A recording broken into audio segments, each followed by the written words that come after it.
Assalamualaikum warahmatullahi wabarakatuh. Alhamdulillahilladzi arsala rasulahu bil huda wa dinil haqq liyudhhirahu 'alad dini kullihi walau karihal musyrikun. Asyhadu la ilaha illallah wahdahu la syarikalah wa asyhadu anna Muhammadan abduhu wa rasuluh. Allahumma salli wa sallim ala habibina Muhammadin wa ala alihi wa sahbihi wa man tabi'ahum bi ihsanin ila yaumiddin, amma ba'du. Ya ayyuhalladzina amanu taqullaha haqqa tuqatih wa la tamutunna illa wa antum muslimun. Puji dan syukur marilah selalu kita panjatkan kehadirat Allah Subhanahu wa taala yang telah memberikan kenikmatan kepada kita, baik nikmat kesehatan, nikmat kesempatan, yang lebih utama lagi adalah nikmat iman dan nikmat Islam. Sehingga pada kesempatan ini kita dipertemukan kembali di media ini dalam rangka membacakan kitab Riyadhus Shalihin, yang merupakan hadis-hadis yang ditinggalkan oleh Nabi kepada kita sebagai petunjuk bagi kita dalam menjalani kehidupan ini. Salawat beserta salam tercurah kepada junjungan kita Nabi Muhammad SAW beserta keluarga, sahabat, para pengikutnya yang selalu istiqamah menjalankan sunnah-sunnahnya hingga akhir zaman nanti. Semoga kita mendapatkan syafaat dari beliau nanti di yaumil akhir. Pada kesempatan kali ini kita akan membacakan hadis dari kitab Riyadhus Shalihin, yaitu hadis nomor 44.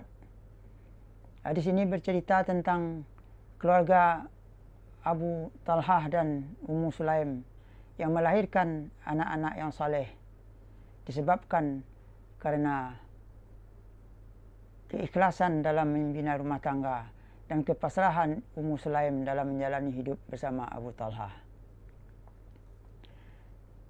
Dari Anas radhiyallahu anhu, ia berkata, seorang putra Abu Talhah radhiyallahu anhu mengeluh sakit. Ketika Abu Talhah pergi, anak itu meninggal dunia.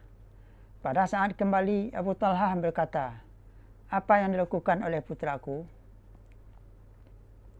Ummu Sulaim, yaitu ibu dari sang anak, berkata, dia dalam keadaan sangat tenang. Kemudian istri itu menghidangkan makan malam kepadanya. Lalu Abu Talhah pun makan malam. Selanjutnya dia berhubungan badan dengan istrinya. Setelah selesai, Ummu Sulaim berkata, mereka telah menguburkan anak kita. Dan pada pagi harinya, Abu Talhah mendatangi Rasulullah SAW dan memberitahu beliau. Maka beliau bertanya, apakah tadi malam kalian berhubungan badan? Ya, jawabnya. Beliau berucap, ya Allah, berikanlah keberkahan kepada keduanya. Akhirnya Ummu Sulaim melahirkan seorang anak. Maka Abu Talhah berkata kepadaku, yaitu Anas, bawalah ia hingga engkau menantangi Nabi SAW. Bersamanya dia bawakan beberapa buah kurma. Lalu beliau berkata, apakah ada sesuatu yang disertakan bersama bayi itu? Ya, yaitu beberapa buah kurma, jawabnya. Kemudian Nabi SAW mengambil kurma itu, lalu dikunyahnya. Kemudian beliau mengambilnya dari mulut beliau dan memasukkannya ke mulut sang bayi. Setelah itu beliau mentahniknya dan memberinya nama Abdullah. Hadis muttafaqun alaih. Dan dalam riwayat Al-Bukhari disebutkan bahwa Ibnu Uyainah berkata, ada seseorang dari kaum Ansar yang berkata, lalu aku melihat 9 orang anak laki-laki yang semuanya sudah pandai membaca Al-Quran. Yang dimaksudnya adalah anak-anak Abdullah yang dilahirkan itu. Sedangkan dalam riwayat Muslim disebutkan bahwa seorang anak laki-laki dari hasil pernikahan Abu Talhah dengan Ummu Sulaim meninggal dunia.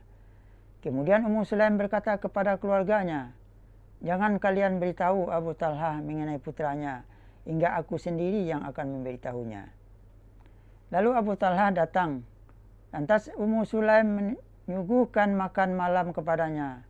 Lalu dia pun makan malam dan minum. Selanjutnya Ummu Sulaim berdandan sebaik mungkin untuk suaminya itu. yang sebelumnya tidak pernah berdandan seperti itu.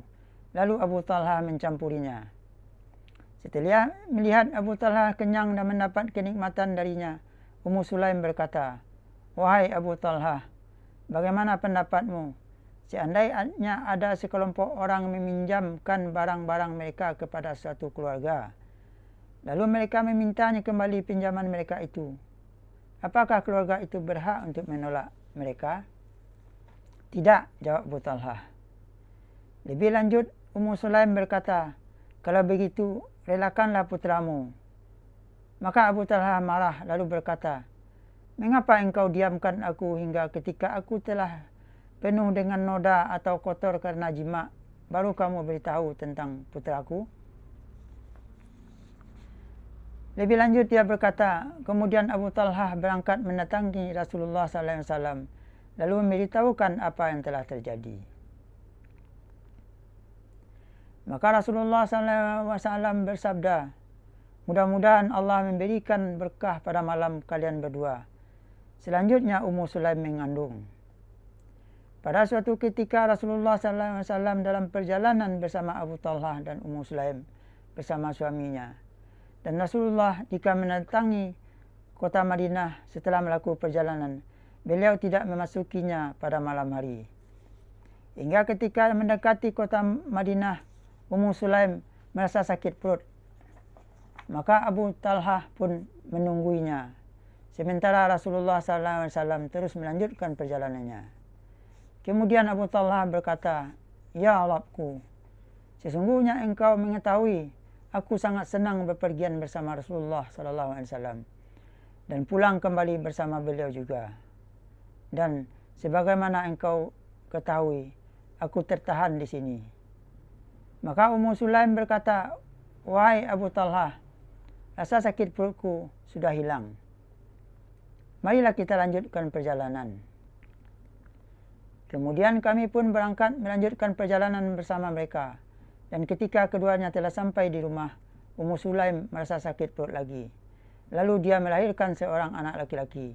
Maka ibuku berkata kepadaku, "Hai Anas, janganlah ada seorang pun yang menyusuinya hingga engkau membawanya ke hadapan Rasulullah SAW."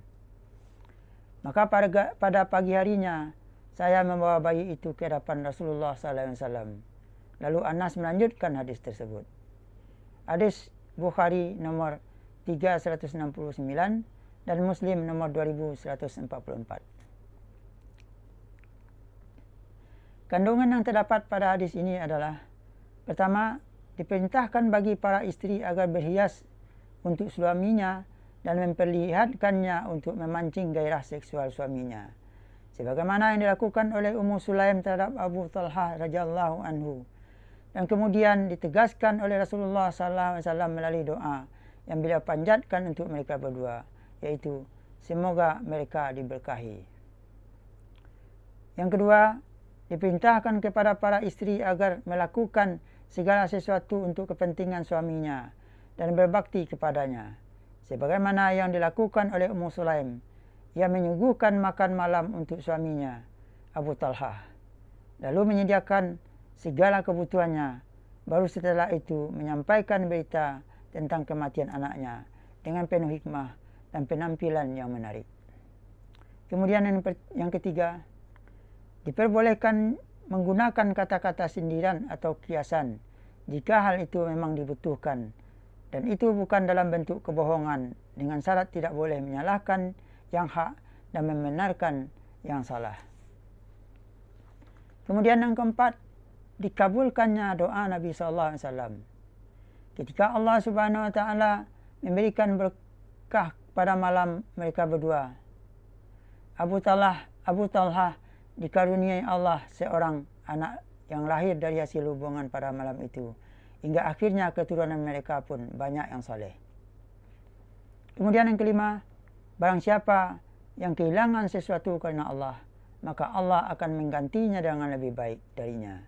Oleh karena itu, ketika Abu Talha berharap pahala dengan kearifan anaknya, maka Allah memberikan ganti dan memperbaiki keturunannya serta memberikan berkah kepadanya. Kemudian yang terakhir, yang ke nomor 6, dianjurkan bagi orang yang kena musibah untuk menghibur diri dan keluarganya ketika tertimpa musibah, sebagaimana yang dicontohkan Ummu Sulaim kepada Abu Talha tatkala ia memberi perumpamaan tentang barang titipan kepadanya. Dari hadis ini menjelaskan bagaimana kesabaran perlu ditanamkan dalam menerima musibah, menyadari bahwa semua itu datangnya dari Allah, maka dikembalikan kepada Allah, sebagaimana terdapat dalam surat Al-Baqarah ayat 155 dan 156. Wa basyiris sabirin alladzina idza asabatuhum musibah qalu inna lillahi wa inna ilaihi raji'un. Dan berikanlah kabar gembira kepada orang-orang yang bersabar, yaitu orang-orang yang apabila ditimpa musibah mereka mengucapkan inna lillahi wa inna ilaihi raji'un. Kalimat yang terdapat pada ayat ini mengandung dua pokok penting yang jika seorang hamba mengetahui hakikat tersebut, maka dia akan terhibur dari musibah yang menimpanya. Pertama adalah bahwa seorang hamba beserta keluarga dan harta bendanya adalah milik Allah yang sebenarnya. Yang kedua, bahwa tempat kembali seorang hamba hanyalah kepada Allah, yang kemudian dihisab dengan perhitungan yang sangat tepat. Dengan demikian, awal dan akhirnya, bagaimana seorang hamba akan bersedih atas hilangnya sesuatu, karena semuanya milik Allah, dan Allah bisa saja mengambil setiap saat. Ummu Sulaim telah memberikan contoh bagaimana sabarnya dia dalam menghadapi musibah. Kuatnya keyakinan dan ketabahan dan kesabarannya Ummu Sulaim ketika Abu Talha melamarnya menjadi Islam sebagai maharnya, karena sebelumnya Abu Talha adalah seorang musyrik. Ummu Sulaim memberikan syarat kepada Abu Talha untuk masuk Islam agar dia bisa menikahinya. Kemudian Abu Talha diselamatkan dari api neraka oleh Ummu Sulaim. Ummu Sulaim sangat teguh dengan pendiriannya. Ia pernah ikut ke medan perang bersama Rasulullah SAW yang memberikan pelayanan kepada kaum mujahidin. Dan dia seorang wanita yang telah bernazar untuk mengabdikan dirinya demi kepentingan agama. Mudah-mudahan Allah memberikan rahmat kepadanya serta meridai dan menempatkannya di surga Firdaus. Inilah cerita Ummu Sulaim. Mungkin kita juga pernah mendengarkan cerita ini. Dan inilah kelengkapan dari cerita Ummu Sulaim dengan Abu Talha. Semoga cerita ini memberikan inspirasi kepada kita untuk melakukan perubahan-perubahan dalam menjalani kehidupan. Semoga bermanfaat bagi kita semua. Subhanakallahumma wa bihamdika asyhadu an la ilaha illa anta astaghfiruka wa atubu ilaik. Wabillahi taufiq wa hidayah. Assalamualaikum warahmatullahi wabarakatuh.